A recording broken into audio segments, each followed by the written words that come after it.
Esta confianza solo se puede asumir asumiendo también la tremenda responsabilidad que supone este nuevo reto.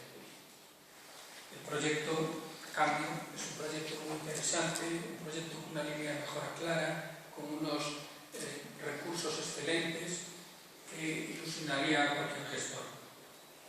En los últimos días he estado, se puede suponer, recabando información y mirando números con respecto al hospital. El doctor Vilanova ha hecho una gestión brillante, los indicadores así lo dicen, y además la ha hecho en medio de un complejo traslado que supone un problema muy serio y para que hay que desarrollar una pericia enorme como es el traslado de este hospital.